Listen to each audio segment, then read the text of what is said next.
네, 안녕하세요. 시리우스 영재부원장 황승환이라고 하고요.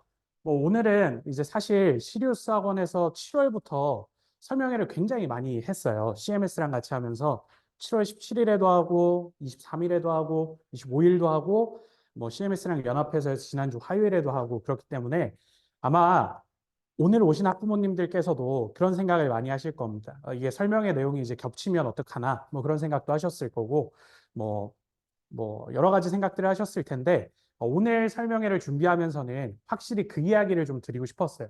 오늘 설명회는 모집 설명회고요. 최종적으로 아마 영재학교 대비반을 고민하시면서 학원 선택의 기로에 있으실 때 이 설명회를 통해서 결정하고자 하심이 있을 거라고 생각이 듭니다. 그래서 저는 오늘은 조금 기존의 설명회와는 다르게 꼭 학생들에게 도움이 되고자 하는 얘기들을 좀 하고자 했고요. 그걸 통해서 저희가 어떻게 학생들을 가르칠지 그런 얘기를 해보도록 하겠습니다.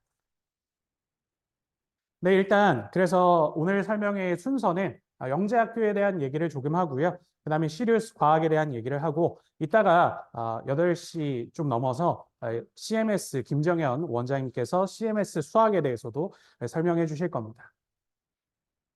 일단 첫 번째 영재학교에 대해서 간단하게 말씀을 드리면요. 영재학교의 장점이 무엇일까라고 하면 잘 알고 계실 거예요. 일단 기본적으로 첫 번째는 굉장히 뛰어난 학습 환경을 갖고 있습니다.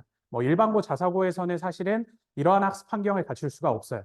실험실이라든지 아니면 천문대라든지 본인들이 연구에 매진할 수 있는 그런 환경들이 존재하고요. 두 번째로는 이제 주변에 정말 뛰어난 친구들이 있다는 것도 큰 장점이겠죠. 학생들이 지금 당장 뛰어난 친구들과 함께 있는 것도 사실 중요한데 그 친구들이 고등학교를 졸업하고 대학을 졸업해서 고등학교 이후에 10년 이렇게 내다봤을 때 주변에 이런 뛰어난 친구들이 있다는 것도 굉장히 큰 장점이 될 겁니다. 그리고 이제 마지막으로 대학 진학에 유리하다는 장점도 있는데요. 서울과학고 같은 경우에는 인원의 50% 이상이 서울대에 진학을 하고요. 대전이나 대구 이런 학교들 같은 경우에도 정원의 3분의 1 이상이 서울대학교에 진학을 합니다. 그래서 대학에 가기에는 사실 영재학교에 굉장히 유리하다라고 생각하시면 되고 한과영 같은 경우에는 서울대학교 진학률이 살짝 떨어지고요. 대신에 카이스트를 많이 지원한다라고 보시면 됩니다. 그래서 이 장점이 조금 와닿게 설명드리고 싶어서 제 이야기를 좀 하려고 하는데 일단 이 사진을 좀 봐주시겠어요? 줌에 계신 분들도 마찬가지고요. 누군지는 다 아시죠? 김연아 선수입니다. 김연아 선수가 2008년에 대통령상을 받았어요. 대한민국 인재상이라고. 근데 여기 뒤에 자료를 보시면 여기에 여기 제 이름입니다. 네, 저도 대통령상을 같이 받았습니다. 물론 거기 이제 갔을 때 청와대 그 무슨 관이었는지 기억이 안 나는데 거기 가가지고 이제 상을 받을 때요. 김연아 선수는 센터에 그 국회의원분들과 이런 장관분들과 앉아 있었고요. 저 이제 외곽에 이렇게 앉아 있긴 했었는데 같은 해에 대한민국 인재상을 받았습니다. 만일 제가 과학고등학교를 진학하지 못했다고 한다면 이런 상을 같이 받지는 못했을 거예요. 그래서 김연아 선수를 옆에서 봤던 기억이 납니다. 그래서 저는 제 이야기를 통해서 학생들을 어떻게 가르치고 싶은지를 좀 설명드리고자 하는데요. 저는 예전에 2007년에 과학고등학교를 들어갔어요. 그래서 2007년에는 영재학교는 한국과학영재학교밖에 없었고요. 나머지는 이제 지방에 있는 과학고들로 운영이 됐었는데 그래서 그 당시 과학고들은 지금보다는 서울대나 이런 데 가는 입결이 더 좋았습니다. 그래서 그때 제가 얻었던 점들을 몇 가지만 정리해 보면요. 먼저 그 공부할 수 있는 환경이 있었다라는 게 굉장히 좋았던 것 같아요. 그 시기는 지금으로부터 좀 시간이 전이니까 스케줄이 조금 타이트했습니다. 5시 50분에 저희 학교는 기상을 시켰고요. 아침 7시 20분부터 수업을 했었어요. 그리고 저녁 7시가 되면요. 저녁 6시 10분까지는 수업을 했고 저녁 7시부터 밤 12시까지는 자습을 시켰습니다. 그리고 공식적인 취침 시간은 12시 반부터 5시 50분까지였죠. 그리고 되게 옛날이라 제가 싫어했던 문화가 있었는데 5시 50분에 일어나면 운동장에서 꼭 조회를 시켰어요. 그래서 운동장에서 조회를 할 때 빠지거나 하는 인원이 있으면 그 조회가 막 길어지고 그다음에 끝나고 막 운동장 돌리고 이런 게 있었거든요. 근데 제가 최근에 그 영재학교에 진학한 친구들 얘기를 들어보니까 기상 시간도 다 늦춰졌고요. 그런 문화도 다 없어졌고요. 인원 체크는 한다고 합니다. 밤에 이제 기숙사에서 본인 이름 쓰거나 아침에 이름 쓰는 거 정도로는 이제 조회 이런 것들이 다 바뀌어서 조금 달라지긴 했고요. 자습도 11시까지인가가 필수적으로 하는 거고 그 이유는 본인이 원한다고 하면 더 연등이 가능하다고 해요. 그래서 좀 더 자율적인 문화로 바뀌었으니까 제가 말씀드린 건 옛날 얘기고요. 근데 아무튼 그때 좋았던 점은 뭐냐면 적어도 7시부터 12시까지는 제가 원하는 공부에 집중할 수 있는 환경이 있었어요. 그래서 그 당시에 이제 과거 기억을 더듬어 보면 독서실이 따로 있었고요. 독서실은 이제 온돌이 되는 곳이었어요. 그래서 추운 겨울에도 양말 신고 들어가서 따뜻하게 지낼 수 있는 독서실이었고 선생님이 감독을 해주시고 계시다 보니까 공부를 안 하고 싶어도 공부를 할 수밖에 없었어요. 그래서 제가 학교에서 그날 배운 것들이 있었으면 그날 다 정리하는 그런 시간이 가능했었고 만일 제가 일반고를 갔다고 하면 일반고도 그 당시에는 뭐 야자 이런 개념이 있었지만 이렇게까지 공부할 수 있는 환경은 안 됐었던 것 같아요. 그리고 그뿐만 아니라 저희 학교는 이제 실험동과 천문대가 따로 있어가지고 동아리 활동이나 실험 같은 것도 편하게 할 수 있었거든요. 그래서 뭐 제가 여기다 실어놓지는 않았지만 저 같은 경우에는 연구 활동을 좀 열심히 해서 고등학교 때 전국 과학전람회 물리 부분에서 1등상인 특상을 수상했습니다. 그래서 저희 과학고가 지방과학고인데도 불구하고 그런 환경들이 잘 조성되어 있었어요. 근데 최근에 영재학교들은 사실 그거보다 더 뛰어난 환경들이 있을 테니까 그런 환경 속에서 공부할 수 있다는 건 굉장히 큰 장점이라고 생각합니다. 그 다음에 이제 두 번째는요. 과학고에 들어가기 전에는 사실 저는 이제 중학교에서 내신으로 따지면 상위권에 속했습니다. 최종 졸업할 때 내신 등수가 아마 2등이었을 거예요, 전교. 1등은 못했지만. 그래서 저희 중학교에서 과고를 갈 때 1, 2, 3등이 이제 시험본을 보러 갔었어요, 전교에. 근데 그렇게 따지면 사실 중학교에서는 제가 이제 우물 안에서 이렇게 살 수 있었는데 과학고를 가니까 뭐 예전에 뭐 학생들한테 좀 얘기해서 부끄러운 얘기긴 한데 제가 입학 등수를 알거든요. 입학 등수를 담임 선생님이 불러서 너 걱정된다고 얘기해 주셨어요. 60명 정원인데요. 제가 입학한 등수가 57등이었습니다. 네. 그러니까 뒤에서 4등으로 문 닫고 들어간 거죠. 근데 뭐 사실 들어가기만 하면 좋은 거죠. 그래서 들어가서 다른 친구들은 공부를 어떻게 하는가, 수학과학에 대해서 어떻게 하는가를 많이 보고 벤치마킹 했던 것 같아요. 사실 제가 그냥 중학교에, 지방 중학교에서 다니고 그냥 혼자 공부했다고 하면 그런 경험들을 하지 못했을 텐데 굉장히 잘하는 뭐 대회, 올림피아드나 이런 데서 수상하는 친구들한테 많은 것들을 배웠거든요. 그래서 제가 졸업할 때 등수는 전교 4등으로 졸업을 했었습니다. 그래서 그렇게 올렸던 경험이 만약 과학고가 아니었으면 할 수 있었을까라는 생각도 들어요. 그 다음에 이제 이것도 이제 마찬가지인데요. 사실은 사람이 살다 보면 항상 이제 최고 1등만 할 수는 없을 거예요. 근데 본인이 노력을 하다 보면 어느 정도 궤도에 오르게 될 겁니다. 그럼 그 궤도 안에서 밑으로 떨어지는 일은 잘 생기지 않을 거예요. 근데 이런 것들이 사실은 과학고에 가서 제가 경험하고 배웠던 거라고 생각이 듭니다. 제가 항상 뭐 최선의 노력을 다하긴 했지만 전교 1등을 한 적은 없어요, 과거에서. 왜냐하면 1등 하는 친구는 계속 1등만 했거든요. 그 친구는 들어와서 1등을 한 번도 놓친 적이 없어요. 그 친구는 천재겠죠. 근데 그 친구만큼은 할 수 없다고 하더라도 적어도 본인이 어느 정도 선에서 따라가는 것들은 여기에 갔었기 때문에 가능하다라고 생각이 들어요. 그리고 저는 이제 뭐 지금 이제 과거를 졸업한 지 좀 시간이 됐으니까 그리고 대학교도 졸업한 지 좀 시간이 되었는데 지금 와서 생각해 보면 그 시기에 열심히 했던 친구들이 같이 공부를 열심히 했던 친구들이 지금도 열심히 잘 살고 있습니다. 그래서 사회에서 보면 뭐 이게 맞는 표현인지 모르겠지만 어느 정도 궤도에 올라서 잘 지내고 있어요. 이게 만일 고등학교 때 그런 경험을 하지 못한다고 한다면 이게 좀 어려울 거예요. 그리고 제가 학부모님 상담하면서 학부모님들 중에도 과고 출신인 분들이 계셨거든요. 근데 그분들께서도 하시는 말씀들이 어떤 거냐면 작년에 그러니까 요번 입시에 합격한 친구 아버지 분이신데 본인이 이제 과거에서 열심히 했던 기억이 남고 그때 열심히 했던 친구들은 지금 이제 연세가 좀 50 가까이 되셨는데 50세 돼서도 다들 잘 지내고 잘 살고 있더라. 이런 얘기를 하셨어요. 그러니까 결국에는 영재학교나 뭐 과고나 이런 데 가서 학생들이 어느 정도 이렇게 열심히 한 것들이 남아 있다고 한다면 인생에서 길게 봤을 때 더 나이가 들어서도 열심히 지내고 그다음에 잘 지내고 그런 것들을 볼 수 있을 겁니다.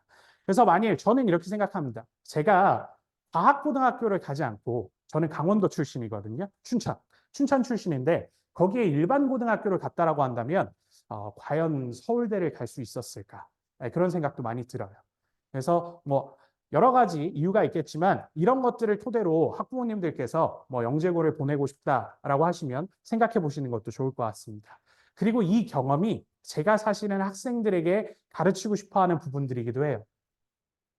그래서 영재학교 학생들을 가르칠 때는 어떤 마음으로 가르치게 되느냐? 이 부분이 오늘 제가 드리고 싶은 메인 포인트라고 생각하시면 됩니다. 첫 번째는 이렇게 공부할 수 있는 환경이 조성되어 있는 게 굉장히 중요하다고 말씀드렸잖아요. 그래서 저희 학원 같은 경우에도 그 환경에 굉장히 투자를 많이 하고 있습니다, 나름대로. 그래서 여기 강의실도 이제 새로 만들어진 지 얼마 안 됐고요. 그다음에 저희는 영재반 같은 경우에는 모든 반이 다 전자칠판을 활용합니다. 과학 수업 같은 경우에는 뭐 그림 같은 게 굉장히 복잡한 경우가 있거든요. 제가 여기엔 실지 않았지만 뭐 어느 해외에서 그 생물 선생님인가 봐요. 생물 몸의 그림을 진짜 열심히 그리는 분이 계세요. 그럼 사실 수업하는 사람 입장에서는 그걸 그리는 시간이 얼마 이상이 걸렸을 테니까 수업의 양이 줄어들 거라고 생각할 수밖에 없거든요. 근데 저희는 뭐 전자칠판이 있으니까 뭐 미디어나 이런 것들을 충분히 활용해서 정확한 그림이나 이런 것들을 토대로 여기서 수업을 하니까요. 그림을 그리면서 뭔가 줄어드는 시간이나 이런 것들을 빼고 그 시간에 학생들에게 공부를 더 가르쳐 줄 수 있는 거죠. 그래서 그렇게 수업을 진행하고 있고요. 그 다음에 요 두 번째는 주변에 뛰어난 사람들이 있다면 그 노하우를 배우는 게 좋으니까 사실은 선생님들이 더 열심히 노력해서 선생님들이 학생들보다 더 높은 시야에서 한 가지 한 가지를 더 가르쳐 주고 싶어 합니다. 그래서 똑같은 문제를 풀어도요. 그냥 그 문제를 A라는 방법만으로 푸는 게 아니라 여러 가지 방법들을 다 알려주면서 학생들이 스스로 점프할 수 있도록 좀 가르쳐 주고자 합니다. 그리고 그거에 저희가 연습을 하는 부분이 뭐냐면 매년 문제도 새로 출제하고 교재도 새로 쓰고 하면서 사실 이게 선생님이요. 그냥 수업을 하면 한 번 수업 준비한 걸 가지고 몇 년은 할 수 있겠다라고 생각하는 분들이 많으세요. 선생님들 중에도 그런 분들이 많고.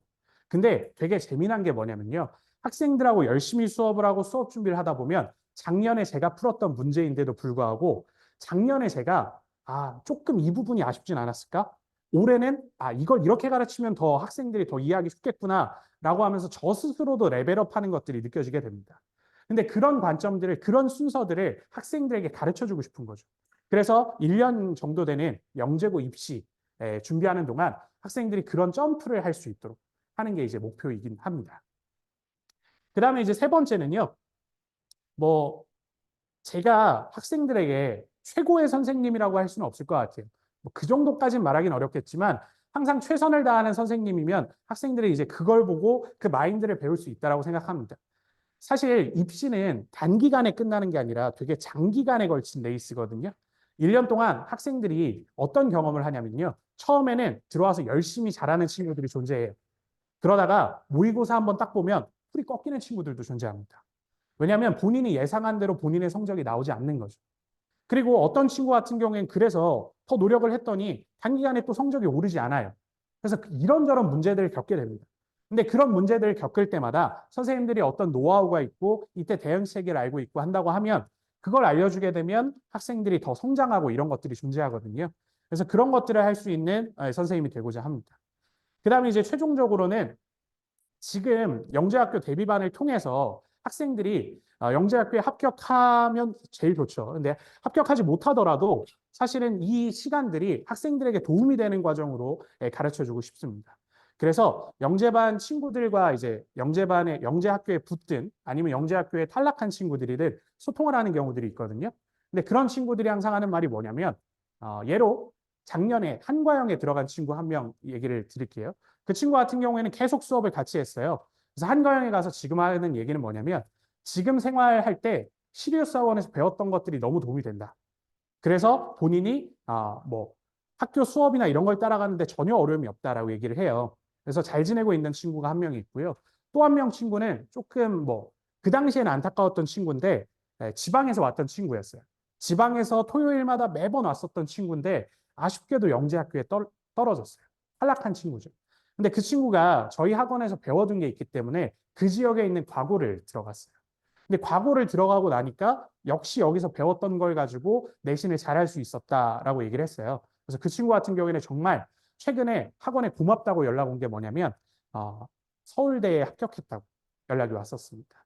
만약에 여기서 생활이 없었다고 한다면 합격할 수 없었을 거라고 그 친구도 얘기를 했어요. 그래서 어찌됐든 이 과정, 긴 과정이고 뭐 주 3회씩 학원에 와야 되잖아요. 그럼 학생들이 굉장히 피로할 거거든요. 근데 그런 과정을 통해서도 학생들이 좀 배우는 게 있고 뭔가 좀 열심히 살아갈 수 있는 그런 동기부여가 되는 이제 학원이 되었으면 좋겠어서 저희도 그렇게 수업을 하고자 합니다. 그래서 뭐 제가 주로 이제 말씀드릴 부분은 오늘 핵심적으로 말씀드릴 부분은 사실 여기였어요. 어떻게 가르치겠다. 왜냐하면 오늘은 모집 설명회니까요. 최종적으로 이걸 통해서 학원을 결정하셔야 되니까 선생님들이 어떤 마인드로 학생에게 수업하는지를 좀 설명드리려고 했습니다. 그 다음에 이제 두 번째로 시리우스 과학에 대해서 이제 말씀을 드리면요. 그러면 저희 학원은 이제 이거 토대로 과학에 대해서 어떻게 가르치느냐를 설명드리면 첫 번째로는 과학 입시의 핵심을 한번 살펴보셔야 되는데 일단 과학 입시에서는 문제 해결 능력을 평가하려고 하고요. 과학적, 융합적 사고력을 평가하려고 합니다. 그 다음에 두 번째로는 범위는 중등에 해당돼요. 하지만 수준은 고등 수준이 아니라 그 이상이 될 수도 있습니다. 대학교 1학년 수준이 될 수도 있고 굉장히 깊게 고민해야 된다라고 생각하시면 되고요. 그 다음에 채점 기준에 맞는 답안을 작성해야 좋은 점수를 받을 수 있다라는 걸 생각하시면 되고 매년 그리고 뭐 학교별로도 입시 스타일이 정해져 있는 게 아니라 매번 바뀐다라고 생각해 주시면 됩니다. 그래서 일단 첫 번째로 문제 해결 능력과 과학적, 융합적 사고력을 이제 평가하는 예시를 한번 살펴보면요. 이게 올해 나왔던 기출 문제인데요.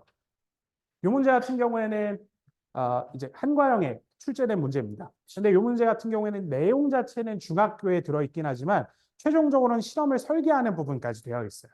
그래서 과학적 사고력이 존재하지 않는다고 하면 여기서 많은 점수를 깎일 수밖에 없습니다. 그런 문제라고 보시면 되고요. 그 다음에 이제 두 번째 문제는 사실은 이 장치 같은 경우에는 중학교 책에도 아마 있었던 걸로 기억하는데 굉장히 그냥 학생들이 흔히 봤던 장치라고 생각하시면 돼요. 근데 그거를 조금 더 고민을 해서 이 장치로 표현할 수 없는 한계랑 그 해결 방안을 제시하라고 하는 거니까 더 깊은 생각이 필요하다라고 보시면 됩니다. 그리고 이 문제 같은 경우에는 요것만 딱 보면 수학이나 물리 문제 같죠?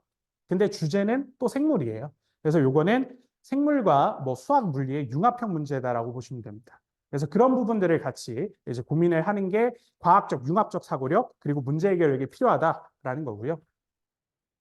그 다음에 범위는 중등인데 이제 수준이 좀 어려운 건 뭐냐면요. 사실 이 문제는 수준이 엄청 높은 문제는 아닙니다. 근데 중학교 책에 동일한 내용이 있어서 예시로 들었어요. 이 문제를 잘 살펴보면 수료 모형이 있고 그걸 통해서 전류가 흐르는 걸 설명해보자라는 게 중학교 책에 있습니다. 근데 학생들은 사실 이거에 대해서 깊게 고민은 잘 안 하거든요. 근데 이 문제가 기출문제로 출제된 적이 있어요. 근데 기출문제로 출제되면 어떻게 나오냐면 이걸로 설명할 수 없는 것을 한 가지도 아니고 5개나 찾아서 쓰라고 되어 있습니다. 그러면 이 주제에 대해서 본인이 얼마나 깊게 알고 있느냐를 묻는 거라고 보시면 돼요. 그래서 어떤 학생들 같은 경우에는 한두 가지밖에 못 써요. 근데 깊이 알고 있는 친구들은 5가지가 아니라 그 이상의 개수도 적을 수 있는 문제라고 보시면 됩니다. 그래서 영재학교 입시 같은 경우에는 이렇게 깊이 있게 공부하는 게 되게 중요하다. 넓은 범위를 얕게 공부하는 게 중요한 게 아니고요. 좁은 범위라고 할지라도 그걸 깊이 파는 게 정말 중요합니다. 그 다음에 이제 세 번째로는요. 채점 기준에 맞는 답안 작성인데요. 요거는 이제 한번 보면 이 문제 같은 경우에는 뭐 제가 좀 이해하기 쉬울 것 같아서 넣어놓은 건데 문제를 발생시킬 수 있는 원인을 2가지 쓰고 검증할 수 있는 방법을 서술해라 라고 하는 문제입니다. 근데 보통 학생들이 답을 잘 쓰는 친구들도 여기까지만 써요. 뭐가 바뀌었으니까 그럼 교체해보자 라고까지만 씁니다. 근데 사실은 좀 더 깊게 생각하고 논리적으로 생각한다고 하면 교체만으로는 뭐가 문제인지 알아낼 수 없어요. 그런 것까지 답안에 써줘야 아마 제가 생각하기에는 채점 기준에서 만점을 받을 수 있을 거라고 생각이 듭니다. 그래서 결국엔 이렇게 바꿨을 때 어떤 케이스가 나오면 뭐가 문제고 이런 것들까지 써줘야 정확한 답안이 될 겁니다. 그렇지 않으면 사실 채점자 입장에서 이거를 무작정 판단할 수는 없거든요.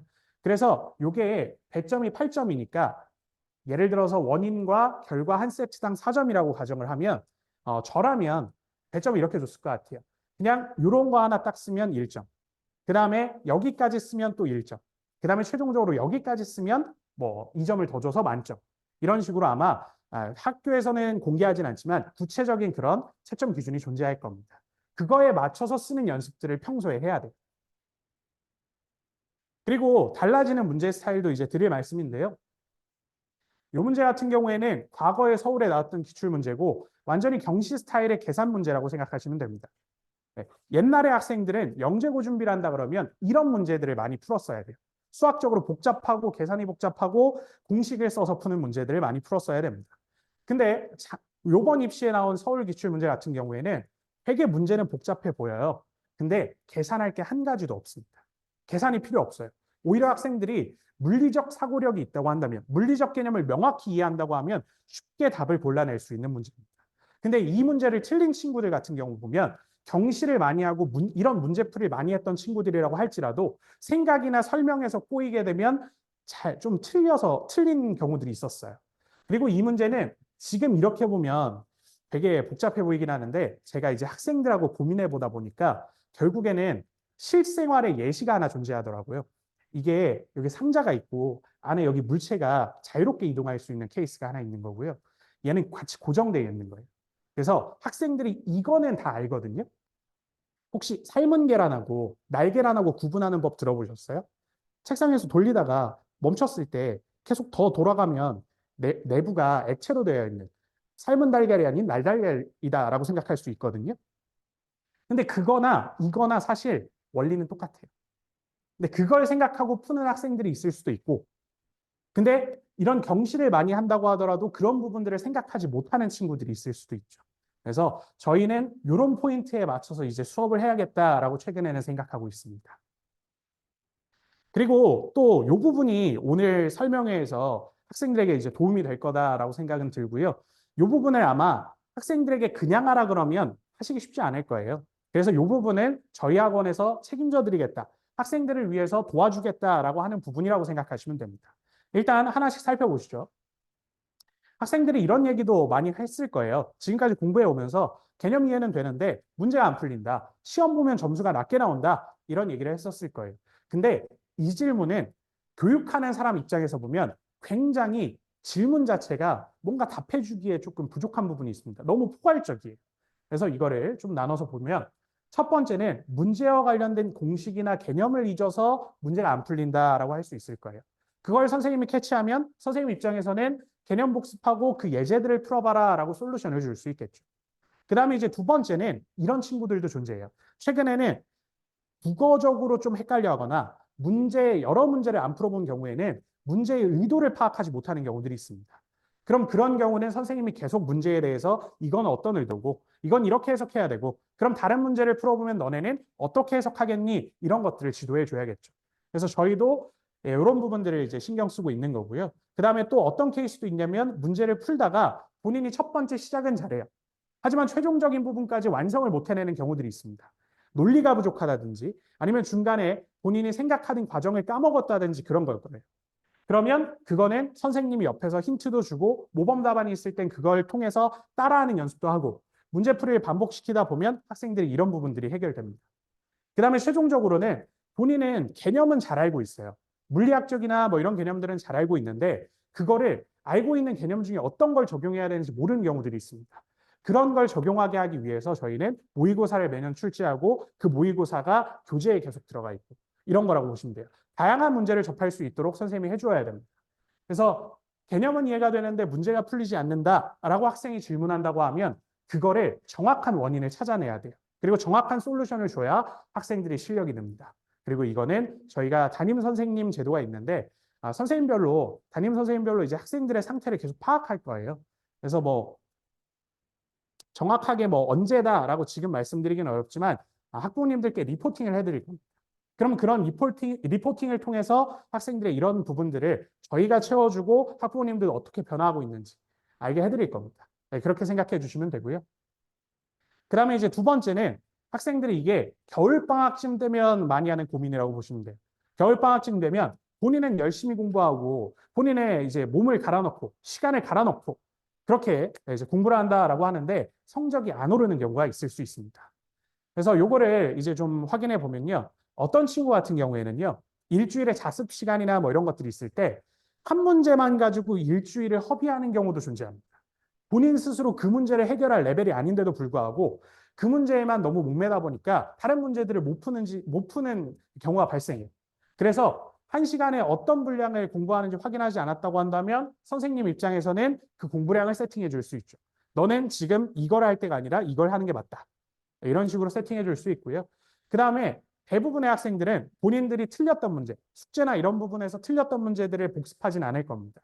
그러면 복습하지 않았다라고 한다면 선생님 입장에서는 어떻게 고쳐봐라. 이런 것들을 다 얘기해주고 문제를 처음부터 다시 풀리고 이런 것들을 진행하게 되겠죠.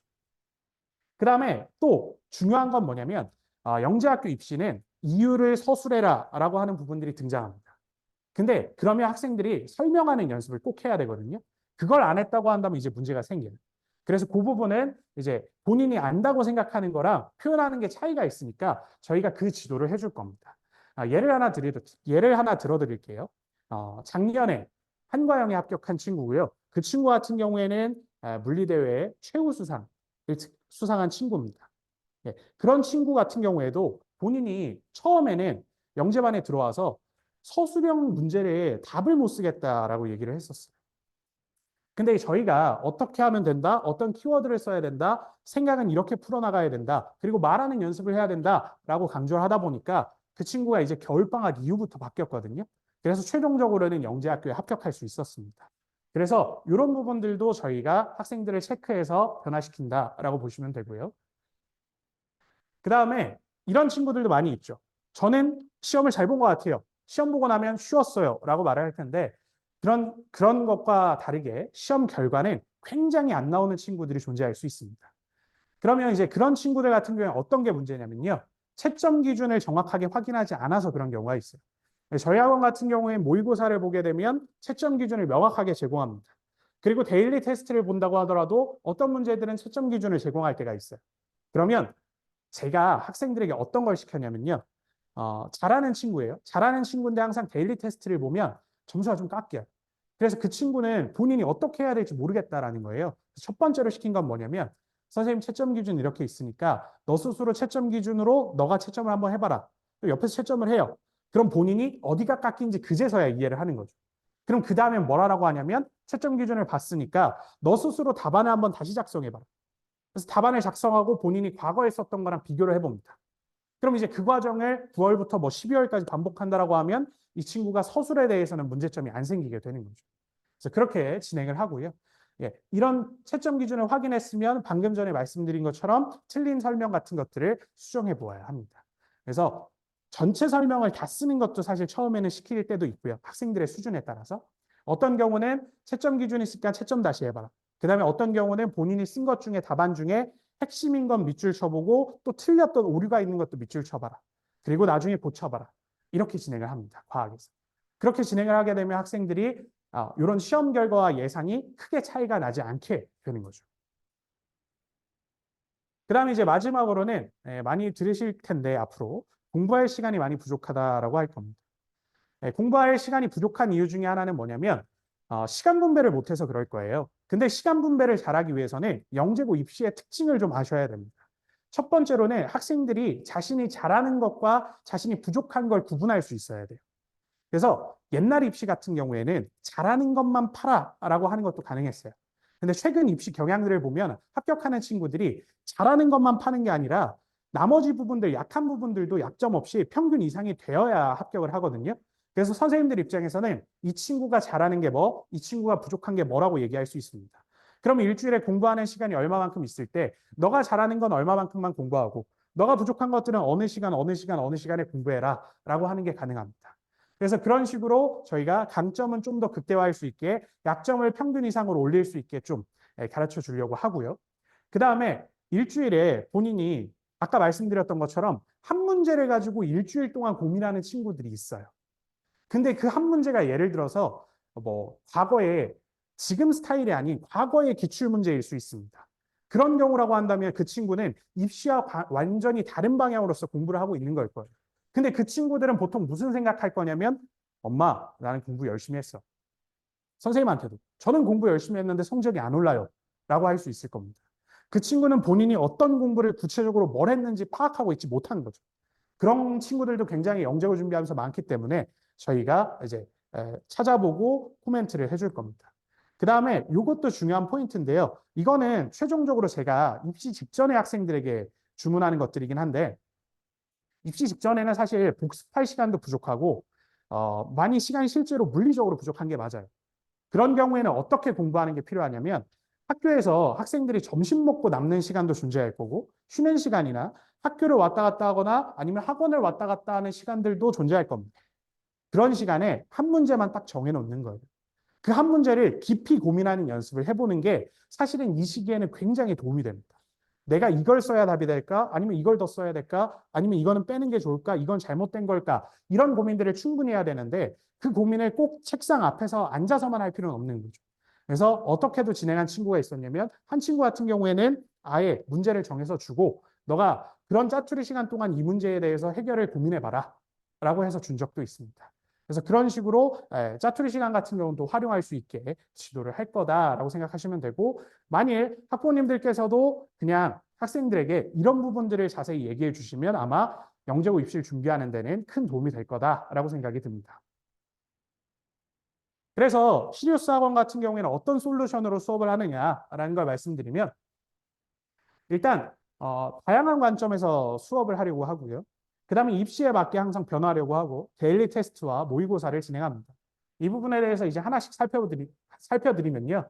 일단 다양한 관점에서 과학을 배울 수 있도록 이라는 부분은 아까 혹시 그 문제 기억하시나요? 뭐 중학교 책에 있었는데 이걸 적용할 수 없는 문제점들을 뭐 5가지 찾아봐라 이런 것들. 그런 것들은 한 가지 관점에서만 공부를 하면 절대로 찾아낼 수 없는 것들입니다. 그래서 한 주제를 이렇게도 생각해보고 저렇게도 생각해보고 하는 것들이 필요해요. 그래서 그와 관련해서 저희가 수업을 하는데 그 대표적인 예시로 창의융합 문제를 들 수 있습니다. 이 이글루는 몇 년 전부터 저희가 설명회에 계속 자료로 넣는 것들이거든요. 그래서 이 문제 같은 경우에는 학생들은 항상 이것만 대답을 합니다. 이글루와 관련된 과학적 원리를 대답한다고 하면 이것만 대답을 해요. 근데 드디어 올해 서울 캠프에서요. 서울 캠프가 원래 한다는 대로 진행을 안 했었거든요. 서울 캠프에서 과학 면접을 봤는데 첫 번째 물리와 관련된 문제가 이거였습니다. 이글루의 구조적인 특징에 대해서 2가지를 설명해 봐라. 근데 그게 어디 있냐면요. 저희 창의융합 문제에 여기 있죠. 이글루는 부피분의 표면적을 최소화하는 구조라고 보시면 됩니다. 부피는 최대화하고 표면적은 작게. 그래야지 바깥으로 방출하는 열은 적고 내부에서 보존할 수 있는 열은 많아지거든요. 그런 것들도 설명할 수 있어야 되고 위로 올라갈수록 좁아지는 구조에 대해서도 설명해 줘야 되고요. 이런 것들을 저희가 수업 시간에 학생들이 관점을 생각하지 못한 관점들을 보여주면서 정리하게 하거든요. 그럼 이런 연습이 되면 아까 말씀드린 실제로 입시에서 어떤 주제에 변화가 있을 때 다룰 수 있게 되겠죠.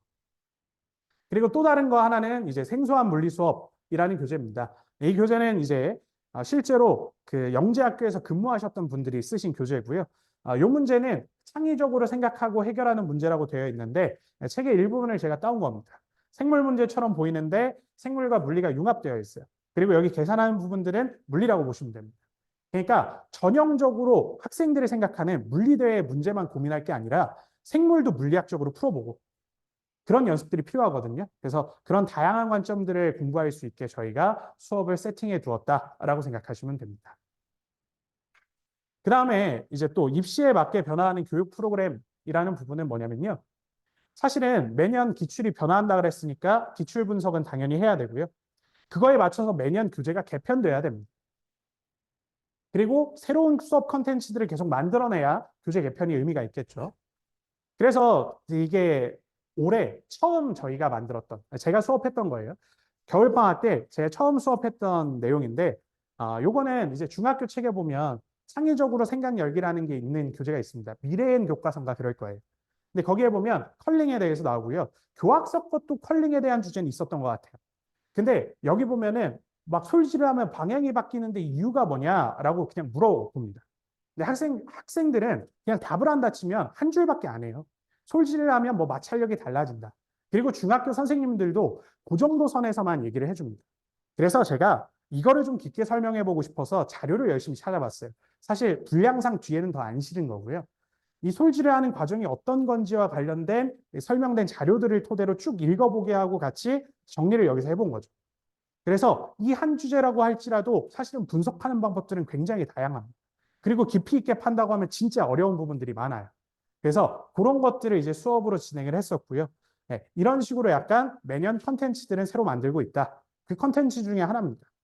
그리고 뭐 이런 걸 통해서 학생들이 좀 더 고민을 많이 하게 되면 예를 들어서 과학 자소서 쓸 게 없다라고 하는 친구들은 이런 주제 하나 정해서 그걸 이렇게 깊이 파서 정리하면 과학 자소서 내용이 됩니다. 뭐 영재학교에서는 자소서가 좀 부족하다, 그러니까 자소서 내용 가지고 막 정량적인 평가를 하진 않거든요. 근데 합격선에 들 수 있게 자소서를 쓰긴 해야 되니까 그런 과학적인 사고력, 깊이 있는 내용들이 들어갈 수 있게 방학 때 이제 수업을 했다라고 보시면 됩니다. 그래서 이런 컨텐츠들은 매년 만들려고 노력하고 있어요. 그리고 뭐 이건 살짝 별개인데 학생들에게 글을 이렇게 길게 주면요. 영재고 입시 문제들 중에 제시문이 긴 게 있거든요. 사실 요새 학생들이 글 읽는 게 많이 부족하더라고요. 이거 해석을 잘 못해요. 그래서 해석을 잘 못해서 제가 방학 때는 뭘 보여줬냐면 그 뭐 특정 회사 이 홍보 이런 거나 이런 건 아니고요. 제가 핸드폰을 갤럭시로 바꿨는데 갤럭시 AI에 요약하기 기능이 있거든요. 이 똑같은 글을 학생들이 읽은 거랑 갤럭시 AI가 요약한 거랑 비교를 해줬어요. 그랬더니 학생들이 이제 아 저렇게 바꿔야 되는구나 뭔가 이런 것들도 얘기를 하더라고요. 그래서 뭐 아무튼 여러 가지 글도 읽히고 하는 것들에는 다 이유가 있고요. 그걸 통해서 학생들이 좀 제시문에서도 만일 영재학교 문제 중에 제시문에 답이 있는 거라고 한다면 좀 찾아낼 수 있게 또 수업을 진행한다라고 보시면 됩니다. 그리고 시리우스 데일리 테스트 같은 경우에는 사실 모의고사의 간소화된 버전이라고 보시면 돼요. 모든 과목이 처음부터 이렇게 시작할 수는 없습니다. 왜냐하면 생물 지구과학 같은 경우에 개념을 하나도 안 배웠으니까요. 근데 어느 정도 개념이 좀 잡혀 있는 과목 같은 경우에는 이런 식으로 서술형으로 이제 모의고사를 진행하고 그다음에 그거와 관련해서 이렇게 해설지도 줍니다. 그리고 학생들이 답안을 작성하면요. 이 친구 같은 경우에는 줌으로 수업을 들어서 이 답안지가 남아 있는 거예요. 현장에 온 친구들은 종이로 답안지를 써서 선생님이 거기다 채점을 해서 첨삭을 해서 돌려주고요. 다음 주에. 줌으로 온 친구 같은 경우에는 제가 조금 뭐 버겁긴 하지만 제 카톡으로 학생들이 시험지를 다 이렇게 사진 찍어서 줘요. 그럼 거기다가 이런 식으로 코멘트를 다 달아서 다시 돌려줍니다. 줌으로 오더라도 데일리 테스트를 보고 피드백을 받을 수 있는 거죠.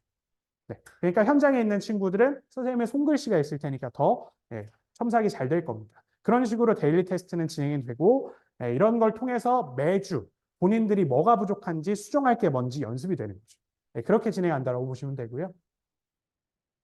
그 다음에 이제 최종적으로는 시리우스 모의고사인데 이 모의고사에 관련된 거는 굉장히 많은 얘기를 드렸습니다. 일단은 저희가 매년 새로 출제를 하고 있고요. 이거를 강조드리는 게 뭐냐면 새로 출제할 때 사실은 내부적으로는 굉장히 고민할 게 많습니다. 문제 최근 기출 스타일, 그 다음에 내용이 너무 선행은 아닌가, 중등 과정을 벗어나는 게 아닌가 이런 것들도 평가해서 너무 선행인 문제들은 저희가 내부적으로 커트를 하고요. 그 다음에 이런 문제들 같은 경우에 그림을 그려야 될 경우에는 디자이너 분에게 맡깁니다. 그래서 그런 걸 통해서 최종적으로 모의고사 문제가 완성이 되고 그래서 작년 모의고사는 이제 올해 파이널 교재에 다 들어가게 될 겁니다. 네, 참고해 주시면 되고요. 그 다음에 자신의 답안과 채점 감점 요인을 계속 확인할 수 있습니다. 온라인상에서 본인이 예를 들어서 1월 달에 본 모의고사예요. 근데 입시는 7월 달이거든요. 1월 달에 본 모의고사도 본인이 답안지를 계속 볼 수 있습니다. 문제, 답안지, 해설 영상을 계속 볼 수 있어요. 그러니까 어떤 부분을 수정해야 될지 입시 때까지 계속 가져갈 수 있는 거죠.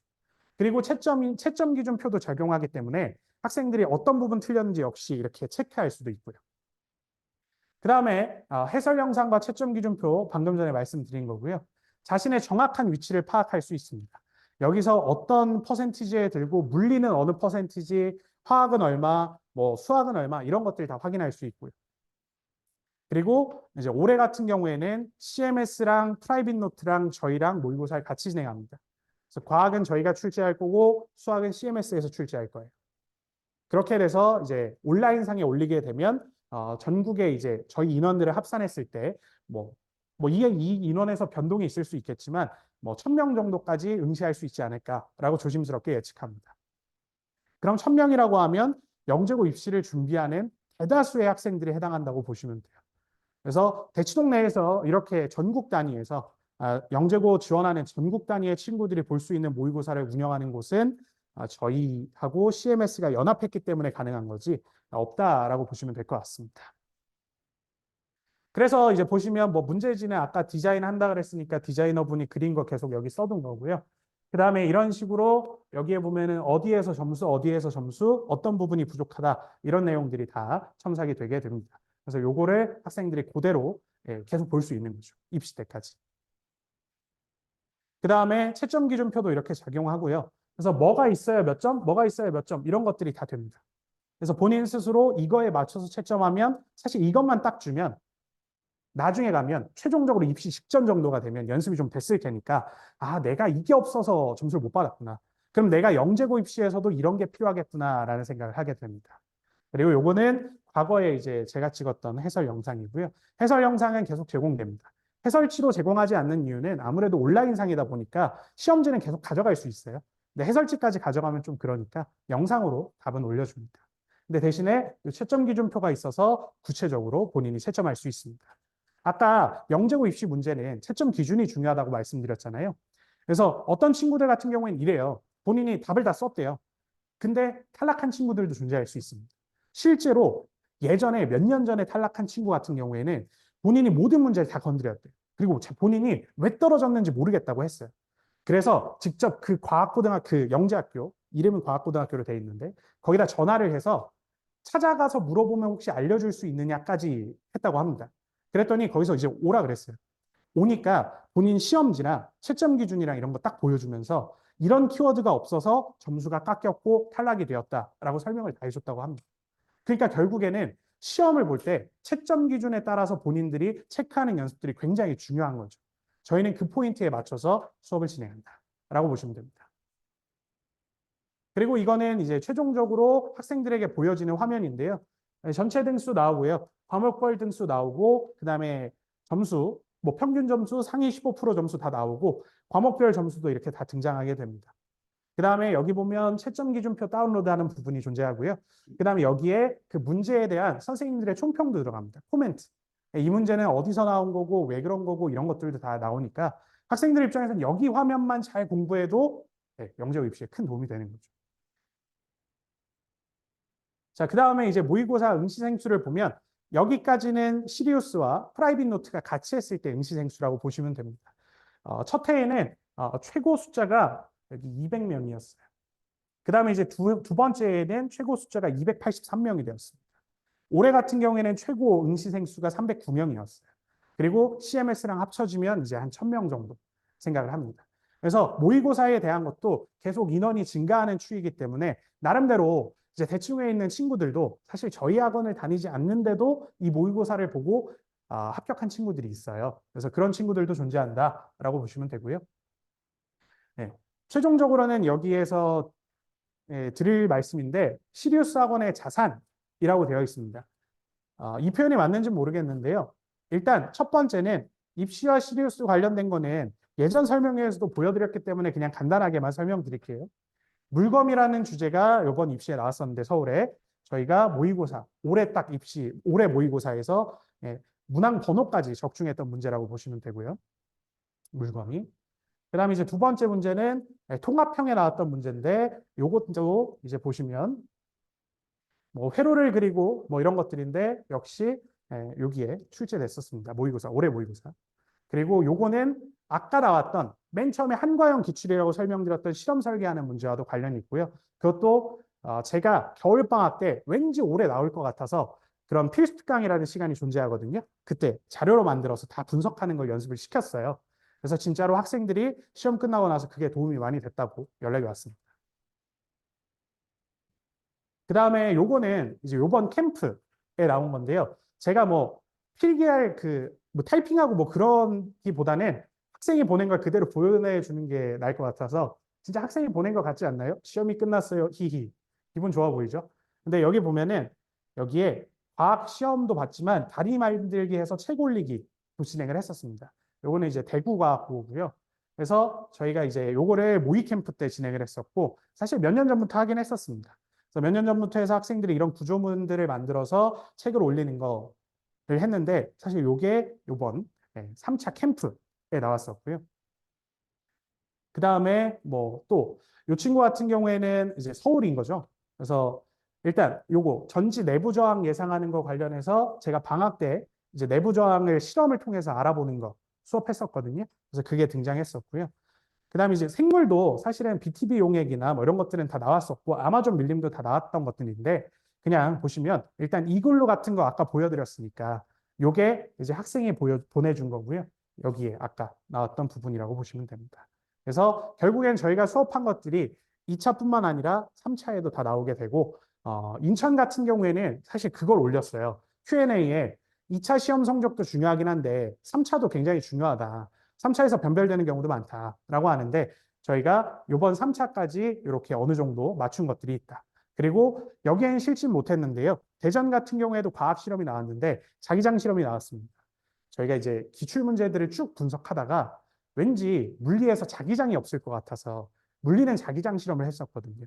근데 그런 것도 출제가 됐었고 나머지 과목들도 이렇게 맞춘 것들이 많은데 뭐 저희가 다시 읽긴 그래서 일부만 좀 실어뒀습니다. 그리고 시리우스 재원생들의 기록이라고 이제 말씀드릴 수 있는데요. 자산이라고 표현을 했잖아요.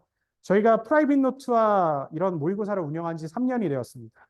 그럼 3년치의 학생들이 본 모의고사 1회부터 12회까지 본다고 하면 그리고 한 회당 뭐 9문제 정도씩 출제가 된다고 하면 9 곱하기 12 그리고 인원수만큼의 답안지가 저희에게 다 있어요. 그래서 저희는 그걸 보면 어느 정도 그리고 학생들의 새로운 답안지를 보면 어느 정도 뭐가 필요한지 이런 것들을 확인할 수 있게 되었습니다. 그래서 이게 큰 자산이라고 보시면 돼요. 그래서 여기 있는 친구들은 다 합격했던 친구들의 답안입니다. 이 친구는 뭐 예전 설명에서 보여드렸어서 뭐 부족한 부분들을 계속 질문해서 합격했던 친구고요. 이 친구는 합격했다기엔 첫 번째 문제를 0점 맞았죠. 근데 처음에는 부족했는데 나중에 이제 노력하고 솔루션 통해서 합격선에 다다른 거고요. 이 친구 같은 경우에는 이제 경기에 합격했었던 친구고 경기는 상대적으로 답안이 좀 간단합니다. 그래서 그 부분도 보여드린 거고요.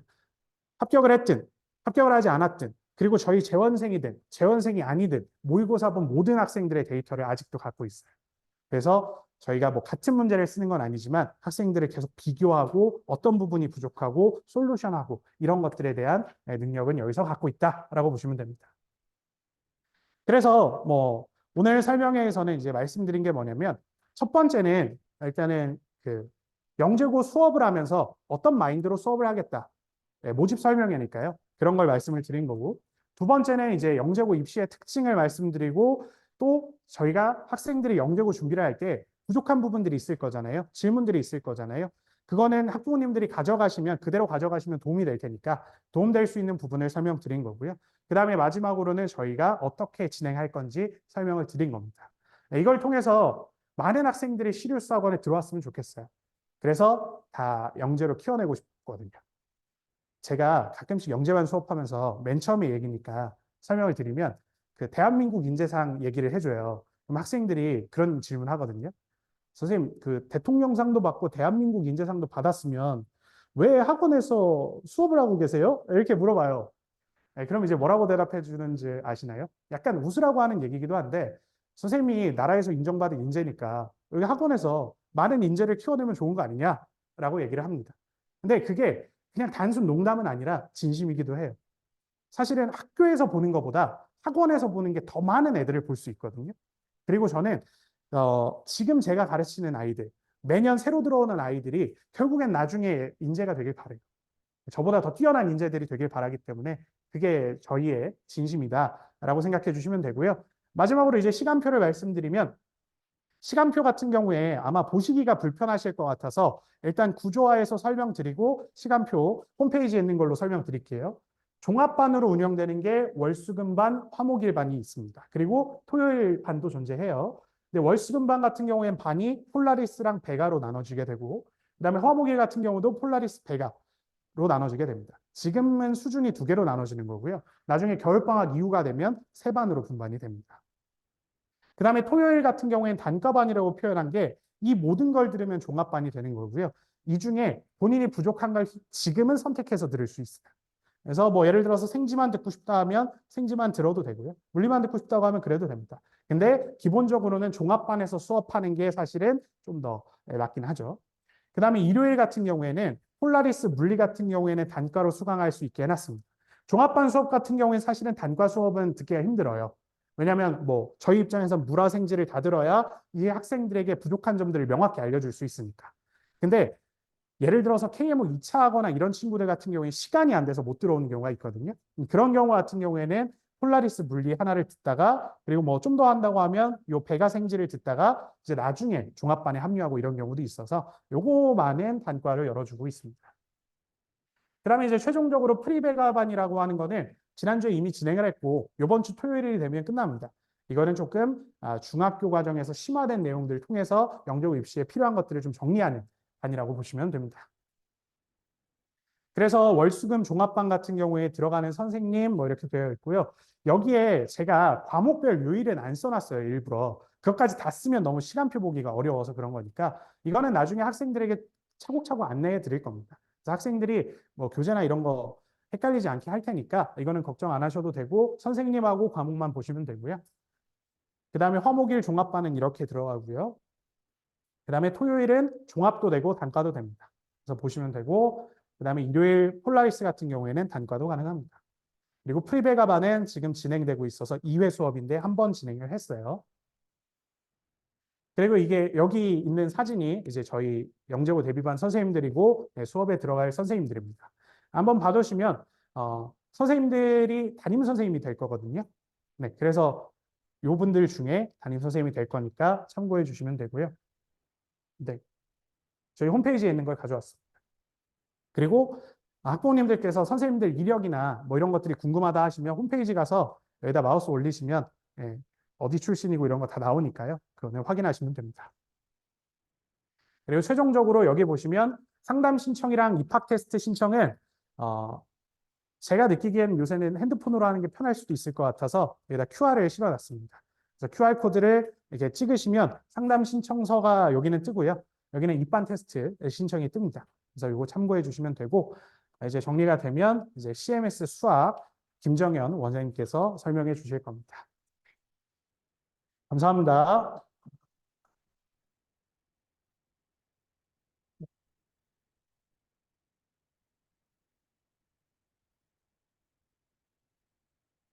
이거 어떻게 넣으세요? 도참. 네.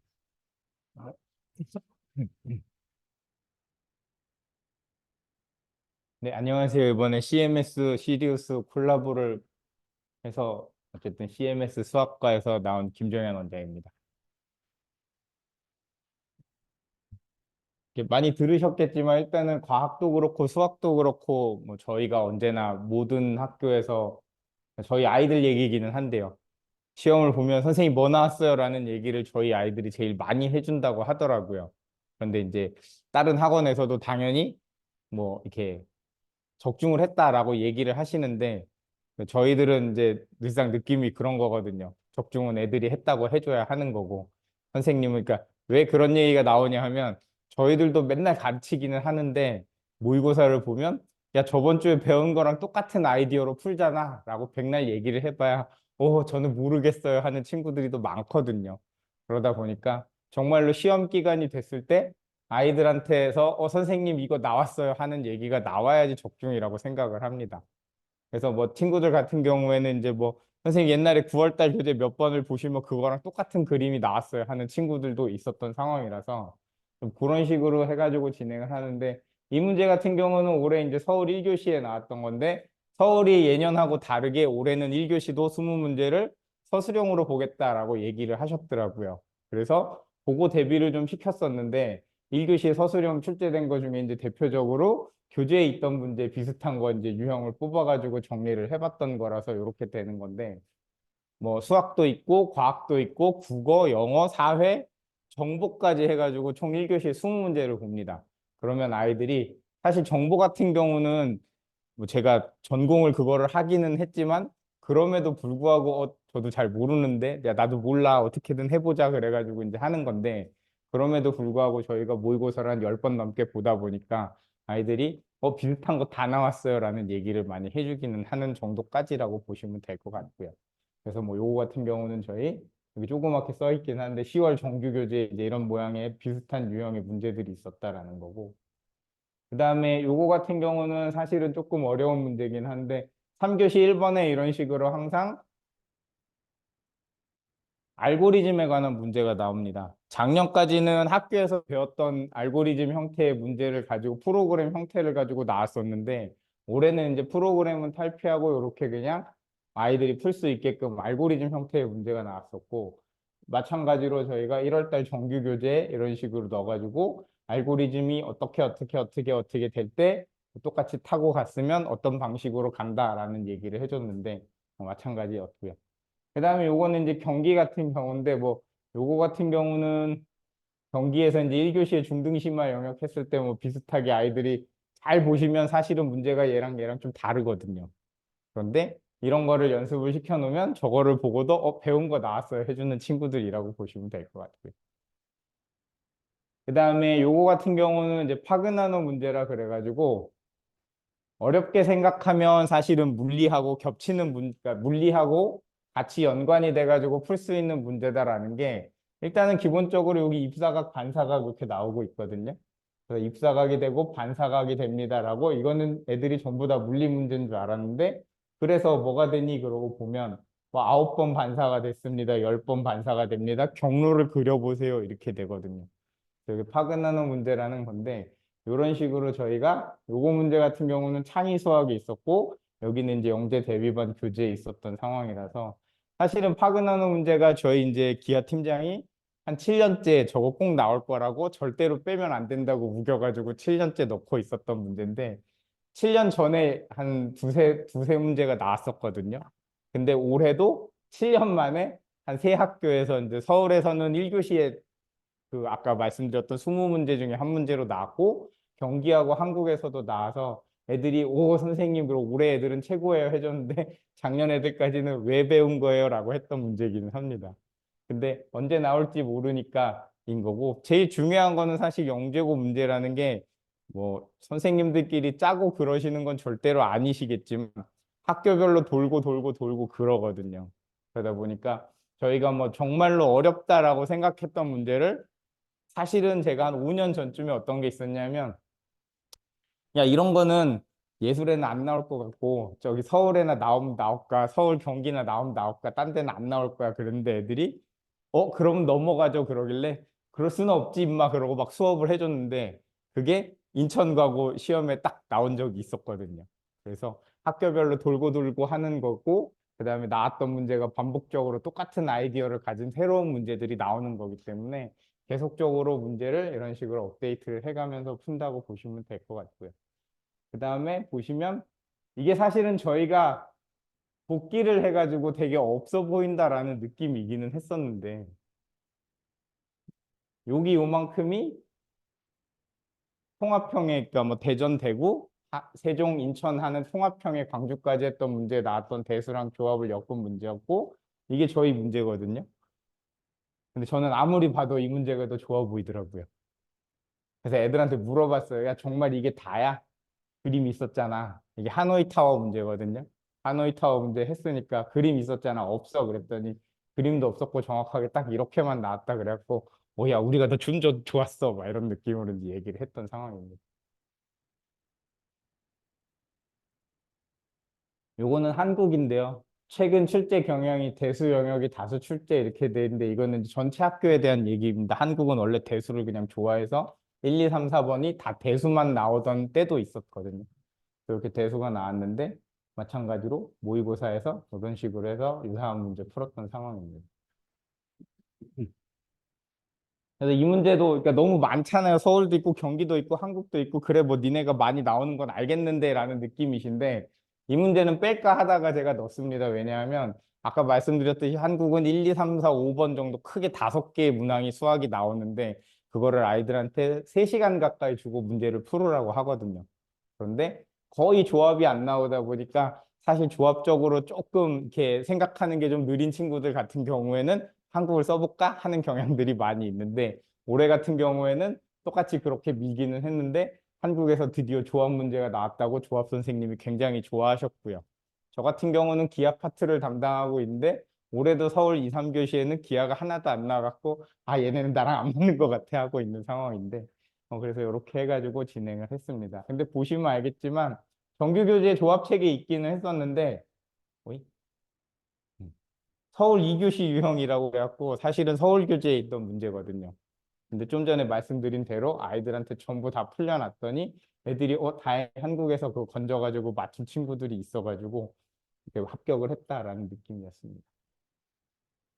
그다음에 요거는 이제 기하 문제였는데 뭐 이렇게 돼서 저희 정규 교재에 있던 거하고 정기 12면체에 관한 똑같은 얘기였고 요거 같은 경우는 이제 요세푸스 문제라고 해가지고 뭐 카드를 한 장씩 중간에 한 장씩 뺍니다. 동그랗게 있을 때였는데 요거 같은 경우는 사실 자기소개서에서 더 많이 나오는 그러니까 아이들이 자기소개서를 써라라고 얘기를 할 때 사실 과학은 뭐 영재원을 다니거나 학교에서 하다못해 실험을 하더라도 자기소개서에 대한 내용이 굉장히 쓸 게 많거든요.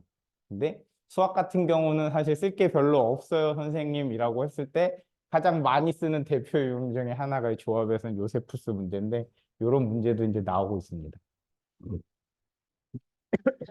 그 다음에 이거는 이제 저희 CMS 랩에 있는 이장호 원감이 굉장히 많이 강조하고 있는 문제인데 뭐냐 하면 문제를 그냥 봤을 때는 물리 회로도거든요. 근데 회로도를 쭉, 제가 전자칠판을 처음 써봐가지고, 저기요? 그냥 보면 그냥 물리 문제 같은데 결론은 그래서 수학으로 풀었을 때는 어떻게 됩니까? 라는 얘기에 대한 얘기라서 이런 거를 저희가 이제 테마형 창의 수학이라고 해가지고 이제 진행을 합니다. 그래서 CMS 랩에서 진행하는 내용들이 이런 최근에 나오는 트렌드들을 반영을 해가지고 문제 연구를 하시고 그래서 아이들한테 내년에는 그러면 또 어떤 문제가 나올 건지 그래서 이런 식으로 유사한 문제들을 뽑아서 진행을 하는 거를 창의 수학이라고 보시면 되고 창의 수학하고 어머님들이 그냥 기하, 조합, 대수 나누는 거하고 뭐가 다르냐라는 질문을 제일 많이 하시는데 이런 식으로 뭔가 두 개 이상이 뭐 수학에서도 기하, 조합, 대수 크게 이렇게 세 가지 영역으로 나누거든요. 근데 이 세 가지 영역 중에 두 개만 합쳐져도 사실은 창의성이라고 보는 거고 얘처럼 아예 물리하고 수학이 겹쳐져 있는 경우 뭐 혹은 아까 들으셨겠지만 물리하고 생물이 겹쳐져 있는 경우 뭐 이런 것도 전부 다 창의 영역이라고 얘기를 합니다. 그래서 이렇게 테마별로 같은 주제로 이루어진 문제들로 구성이 되는 거를 수학에서는 창의 수학이라고 하고요. 그래서 요거 같은 경우가 있는데 직관을 이용한 풀이입니다라고 써 있는데 이게 어떤 문제냐면 벌집이 육각형 모양인 게 총 길이가 4가 되게끔 이렇게 쭈르륵 붙어 있을 때 한 변의 길이가 4일 때이거든요, 이게. 그러면 벌을 여기다가 한 마리 놓고 영역 안에 다른 장수 말벌이 2마리 이상 존재하지 않습니다. 그러니까 여기다 놔야지 다른 영역에 이렇게 들어가는 상황인 거거든요. 그러니까 이런 식으로 놨을 때 그럼 최대 몇 마리 들어가겠니? 라는 겁니다. 그래서 요거는 1번의 길이가 4인 여기에는 최대 9마리가 들어갈 수 있고 한 변의 길이가 2개가 되면 최대 16마리가 들어갈 수 있거든요. 그래서 요거를 아이들한테 그냥 이게 있으니까 문제를 딱 들이밀어 보시고 해봐 그랬는데 왠지는 모르겠는데 9마리인 것 같은데 하면 똑똑하다고 보시면 되세요. 그래서 얘는 어떤 느낌이냐면 서울형의 이제 2교시 3번 문제가 거의 서울 같은 경우는 정해지는 폼대로 지금 시험을 보고 계시거든요. 그래서 2교시 3번 문제는 심지어 여기 뒤에 보면 뭐라고까지 써 있냐 하면 최대 몇 마리인지 구하여라. 단 왜 그러는지 증명은 필요 없습니다. 이렇게 써 있는 문제들도 있습니다. 그러다 보니까 지금까지의 수학 같은 경우는 무조건 다 서술형이었고 KMO 2차 같은 왜 그렇게 돼야 되는가에 대한 증명이 다 따라가는 풀이였거든요. 그 다음에 경기형 같은 경우도 답을 구하여라라고는 하지만 왜 그렇게 되는지 논리적으로 서술을 해서 이 답이 나왔다라는 게 필요했었는데 지금 이게 이제 서울이 한 3년 정도 이렇게 나오고 있는 건데 왜 그런지는 필요 없지만 그 답만 구해봐라 니들 머리를 열심히 짜내가지고 이런 문제들이 좀 나오고 있다고 그러더라고요. 그래서 서울형 같은 경우에는 그거까지도 좀 해야 되는 거고 말씀드렸다시피 학교들이 이게 번갈아 가면서 이렇게 비슷한 유형들을 내시기 때문에 다른 학교에도 어떤 유형들로 나올지 모르니까 이제 저희는 요거까지 대비를 시켜드립니다라고 말씀을 드릴 거고요.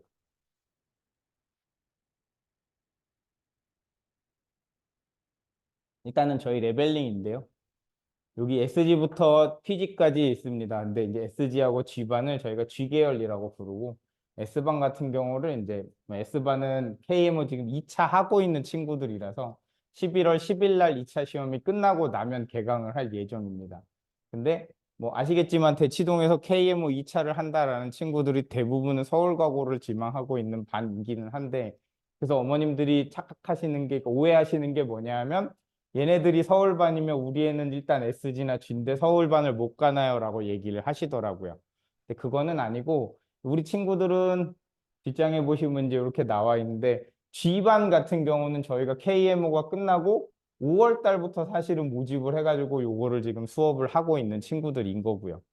그 다음에 요 친구들하고 이제 새로 들어오는 친구들 해서 다음 주부터는 SG반, G반 해가지고 이렇게 똑같은 내용의 창의 대수, 기하 조합, 그 다음에 테마형 창의 수학 해가지고 진도를 나간다라고 보시면 될 것 같아요. 그리고 11월 11일부터 29일까지인데 요 부분에서 아까 말씀드렸던 여기 있는 S반 친구들이 합류를 합니다. KMO 2차가 끝나고 나면. KMO 2차가 끝나고 나면 하는데, 그 친구들은 뭐를 이 기간에 하냐면 얘들이 했던 여기 부분과 여기에서 하는 거를 같이 해서 여기까지 해갖고 진도를 맞추게 됩니다. 그래서 수학이 3일이고 과학이 3일인데 수학이 3일 만에 저거를 다 해주기가 불가능해서 저희가 특강 형식으로 주 4일짜리 반을 깔 거예요. 3일은 기본반 하고 4일은 추가적으로 하루 더 수업을 해가지고 여기까지 진도를 맞춥니다라고 보시면 되고, 1월 달이 되면 모든 반을 싹 털어가지고 모의고사를 진행한 다음에 그냥 레벨링을 한다라고 보시면 될 것 같아요. 그래서 뭐 S1, S2, SG1, 2, G1, 2 이렇게 해갖고 기본적으로 한 6반 정도 나온다고 보시면 되고, 여기서도 마찬가지로 그냥 S반은 제일 잘하는 반이고 SG가 중간이고 G가 마지막이고 뭐 이런 느낌인 거고, 어디서부터 학교별 반 편성을 해드리냐면 여기서부터예요. 5월 달부터.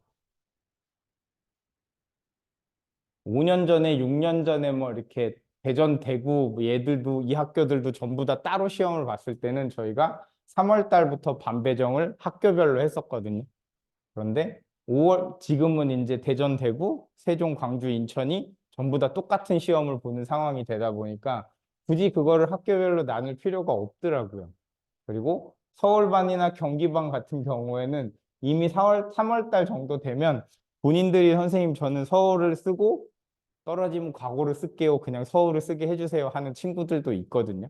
그래서 그렇게 그냥 확정적으로 본인이 결정을 짓는 친구들 같은 경우에는 그래, 너는 일단 서울반 해줄게 하고 넘어가는 경우들이 있고, 아닌 친구들 같은 경우에는 사실 솔직하게 말씀드리면 3월 달이 됐는데도 선생님 저는 어디를 쓸까요? 하고 있는 친구들도 있다고 보셔야 돼요.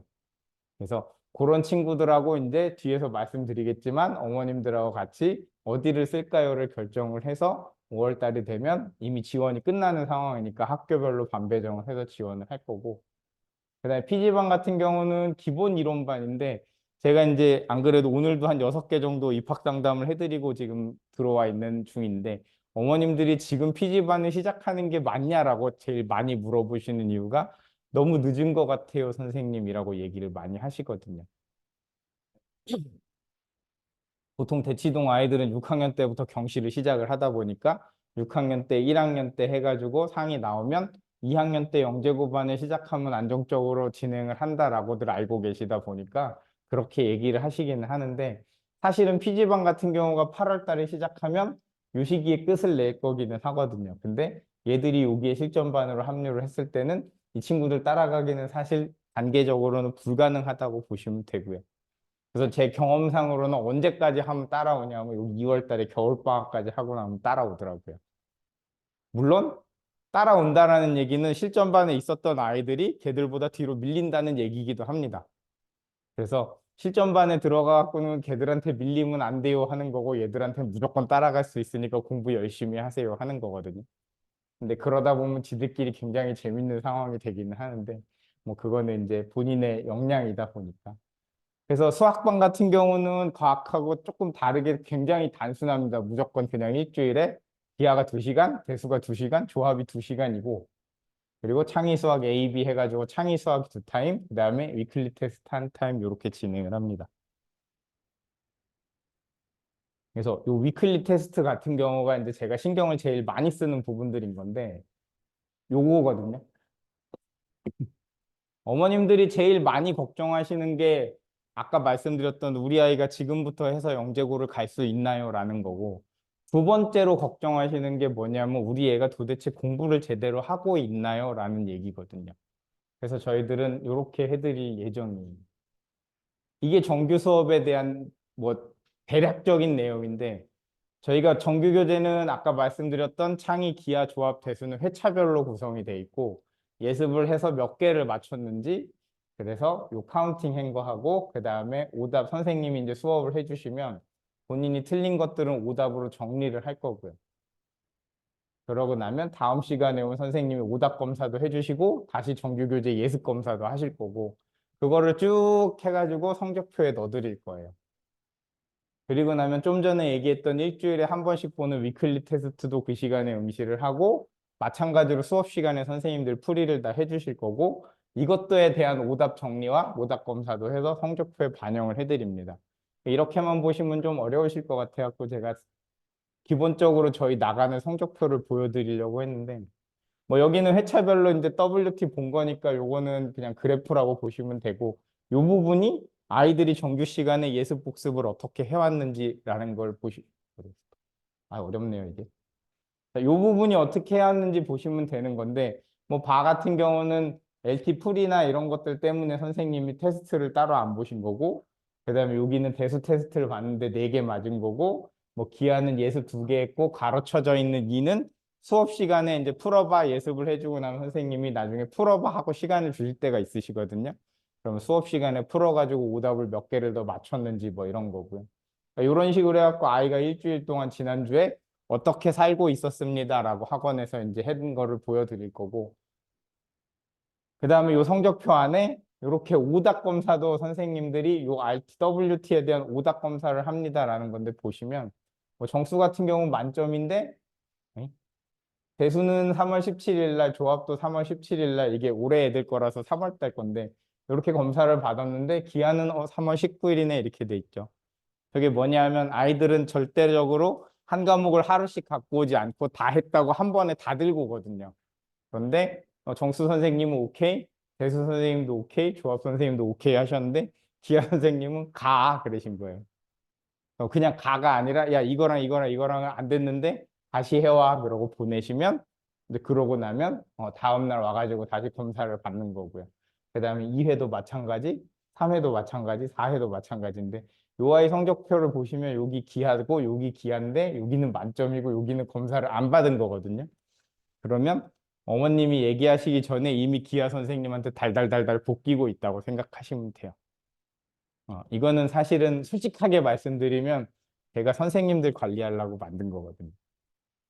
선생님에 따라서 저보다 더 바쁘다고 이걸 다 못하겠다고 하시는 분들이 좀 계셔갖고 해봐야 누가 더 바쁜가 봅시다. 막 그래가지고 이제 하는 건데 그러다 보니까 이런 식으로 안 돼 있는 친구들이 제가 기하니까 기하는 제가 하면 되는데 다른 과목에서 안 돼 있는 친구들이 보이면 일단은 제가 선생님한테 말씀을 드리고요.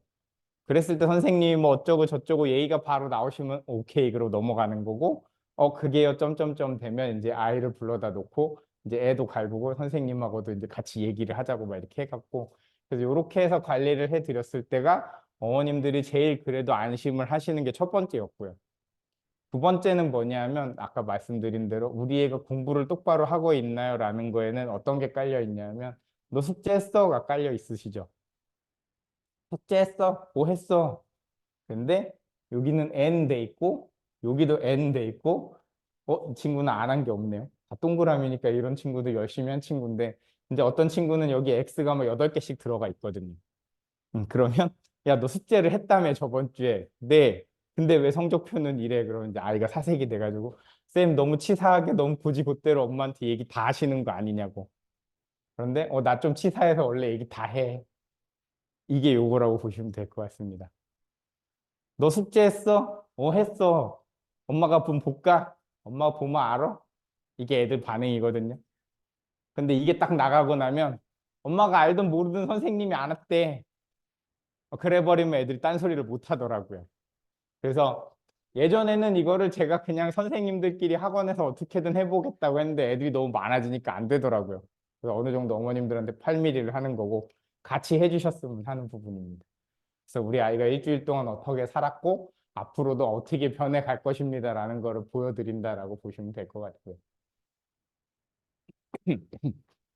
그래서 뭐 이제 다른 학원하고 비교했을 때 니네가 그래도 뭐가 더 난데? 라고 물어보셨을 때 저도 고민을 많이 해봤는데 일단은 종합 모의고사 부분인 것 같습니다. 저희가 보통 한 12번 정도 시험을 보거든요. 1년에. 그러면 한 10번 정도는 지금 뭐 전체적으로는 10번 정도는 전 센터가 다 보는 거고 마지막에 파이널 2번 정도는 센터별로 보는 거에서 12번 중에 한 10번 정도 가까이가 1000명 정도 시험을 응시하는 전국 석차 비교가 가능하고요. 그래서 누적 데이터를 통해서 합격이 어느 정도 되는지 예측을 하고 그거를 통해서 어머님들한테 이제 어떤 학교를 지원을 하시면 될 것 같습니다. 라고까지 말씀을 드리는 거고요. 그 다음에 내신 관리도 마찬가지인데 이게 사실은 예전에는 뭐 이렇게 수학, 과학에 B가 있어도 그냥 뭐 괜찮네요 하는 정도로 학교에서 그냥 받아주셨었는데 어느 순간부턴가 두세 학교를 동시에 지원을 못하고 한 학교만 서류를 지원할 수 있게 됐잖아요. 그때부터 굉장히 서류가 깐깐해지기 시작하시더라고요.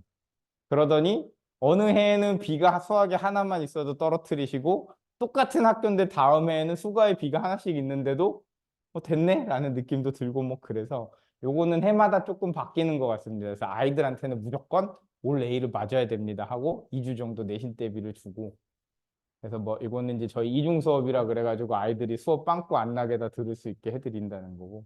그 다음에 아까 말씀드린 대로 자소서 첨삭이 진행이 이제 방학 때 1월 달, 2월 달에 진행이 될 건데 저희가 매주 시험을 보잖아요. 그러면 1, 2월 달에 총 8번, 9번의 시험을 보는데 그중에 한 3번 정도를 빼서 자, 기하 쓸 사람 여기, 조합 쓸 사람 여기, 대수 쓸 사람 여기 그러고 애들을 찢어놓고 뭔 주제로 이 자소서를 쓰면 되는지 다시 한번 선생님이 한 타임 정도 정리를 쭉 해주세요. 그거를 3번 정도 왜 3번 정도 하냐 하면 첫 타임에 나는 기하가 좋아서 들어갔는데 못 쓰겠는데 싶은 아이들이 있더라고요. 그럼 뭐 두 번째를 고를 때는 그냥 기하는 못하겠고 대수할래 조합할래 했고 조합을 할게요. 그러면 세 번째 대수를 선택하면 제가 막 뭐라고 부르겠죠. 2번 들어봤으니까 기하랑 조합 중에 골라. 그래서 마지막 날은 이제 2번 들은 거를 자소서를 쓰라고 해가지고 이렇게 진행을 할 거고요. 그런데 이렇게 해줘도 못 쓰는 친구들은 뭐 어쩔 수 없이 내가 써줄게 하기도 하는데 그거는 정말 최후의 날까지 가야 되는 상황이라고 보시면 될 것 같습니다. 그 다음에 이제 어머님들 그래서 걱정 많이 하실까 봐 간담회를 하긴 하는데 저희가 대면 간담회 같은 거를 해보면 밤에 새벽에 1시까지도 막 간담회를 하거든요. 10시에 수업이 끝나니까. 그런데 그래도 다 어머님들을 뵙고 가는 상황이 안 되다 보니까 그냥 이렇게 대부분 전화로 이제 얘기를 드리는데 뭐 10월 달 같은 경우에는 사실 지금은 할지 안 할지 잘 모르겠습니다.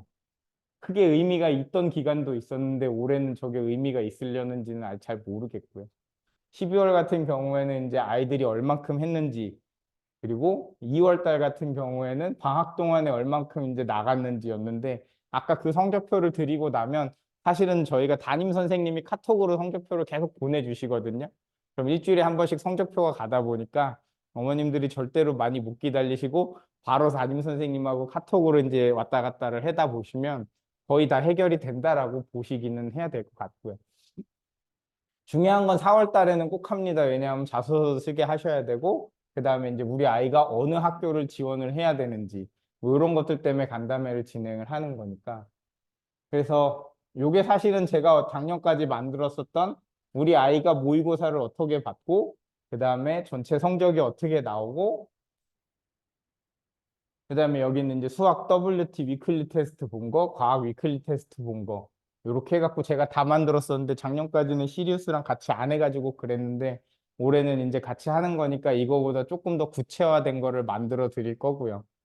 그래서 요 아이 같은 경우는 작년에 서울 가고 우선 선발된 친구기는 했는데 보시면 뭐 총원 68명 중에서 59등 했다. 이거 조합을 되게 못했다. 막 이렇게 됐었는데 한 번씩 들쭉날쭉 합니다. 아이들이.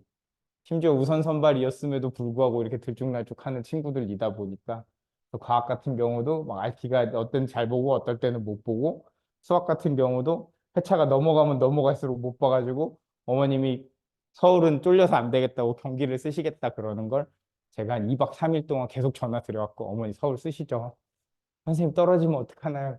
제가 책임질게요. 어머니 막 그래가지고 막 어떻게 책임을 질지는 전혀 생각도 안 해보고 무작정 책임질게요. 막 이래가지고 쓰자고 했었는데 그래서 했는데 사실은 저도 우선 선발까지 될 거라고는 기대를 안 했었는데 우선 선발이 돼가지고 막 어머니하고 만세를 불렀던 그런 친구긴 한데 이런 식으로 해갖고 선생님들이 같이 모여 앉아가지고 이제 해드릴 거고요. 그래서 제일 많이 받는 질문 제가 딱 2개만 준비를 해서 왔는데요. 요거는 아마 없을 거예요. 그래서 아이가 사춘기가 와서 말을 잘 안 듣습니다. 어떻게 공부를 시키면 될까요? 이게 참 안 되는 게 저도 저희 아이가 올해 중학교 2학년이거든요. 근데 저희 아이는 초등학교 6학년 때 저한테 선언을 하더라고요. 아빠, 나는 그 공부 안 할 거니까 건들지 마, 그러더라고요. 왜? 해보자. 그랬더니 안 할 거야. 나는 그렇게 못 살아. 그러더라고요. 그래서 사실은 저는 제가 항상 이제 한 3년 전부터 어머님들한테 말씀을 드리는 게, 그래도 어머니 아들은 한 대잖아요. 응원 많이 해주시라고. 그래서 제 말은 잘 들어요. 저희 아이들도 제 말은 안 들어요. 근데 제가 지금 동네에 그냥 학원을 보내고 있는데, 선생님 말을 기가 막히게 듣더라고요. 7시까지 수업인데 9시가 돼도 안 와가지고, 야, 아들 뭐 해? 이러고 문자를 보내보면, 나 선생님이 숙제 다 하고 가래갖고 아직도 학원이야. 그러고 답장이 오더라고요. 근데 저희 아이들은 일단 보통 한 10시까지 정도 수업이고 12시 반까지 독서실이잖아요. 그래서 그렇게 공부를 열심히 나름대로 했다고 하고 집에를 갔는데 아들 숙제는 다 했어. 그러면 일단 탁 뚜껑이 열리더라고요. 애들이다 보니까. 그래서 집에서는 무조건 잘해주시고 뭔가 불만이 있다라고 하면 담임 선생님한테 카톡으로 몰래 얘기를 해주시면 선생님이 엄마한테 듣지 않은 양, 야, 요즘도 게임 한다며? 막 이래가면서 얘기를 하면 애들이다 보니까 또 슬슬슬슬 또 다 얘기하거든요. 그러면 그렇게 하면 안 되지 이놈아 해가면서 다 관리해 드릴 거고. 그 다음에 요게 이제 최근에 가장 제가 입학 상담을 하고 있으니까 최근에 가장 많이 듣는 얘기인데 요거는 아까도 얘기했는데 피지반 같은 경우에도 피지반이 성적이 100점 만점에 40점 정도 나오는데 20점 맞고 나면 이 얘기를 안 하실 수가 없어요. 근데 그럼에도 불구하고 되는 친구들이 더 많거든요. 그러다 보니까 근데 제가 이제 어머님들한테 말씀을 드리는 게 어머니 이 공부는 영재고를 못 가도 남으니까 이과 보내실 거면 무조건 시키셔야 돼요라고 말씀을 드리는데 제가 나서서 어머니 얘는 그냥 그만하시죠라고 하는 애들도 있습니다. 어떤 친구냐면 공부를 못하는 건 좋은데 안 해버리는 애들이 있더라고요. 그게 근데 입학시험지에서도 그냥 드러나요. 그래서 입학시험지가 하얗게 돼 있는 친구들은 하지 말자고 하는데 그래서 말씀드리는 게 여러 가지 지표 중에 하나지 이것만 가지고는 뭐 될지 안 될지는 신이 아닌 이상 모르잖아요. 근데 좀 전에 말씀드린 대로 정확하게 어머니 이 아이는 시키셔야 되는 건지 안 시키셔야 되는 건지까지는 여태까지 했던 게 있으니까 그것만 딱 가지고 말씀을 드릴 예정입니다. 그래서 뭐 긴 시간 계셔가지고 제가 더 이상 얘기하면 안 될 것 같으니까 일단은 여기까지 해서 마무리하는 걸로 하고요.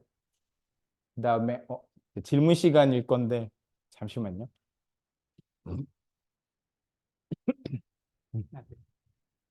그래서 일단 수학, 과학 오늘 설명회는 여기서 마무리하는 걸로 하겠습니다. 감사합니다. 네, 네.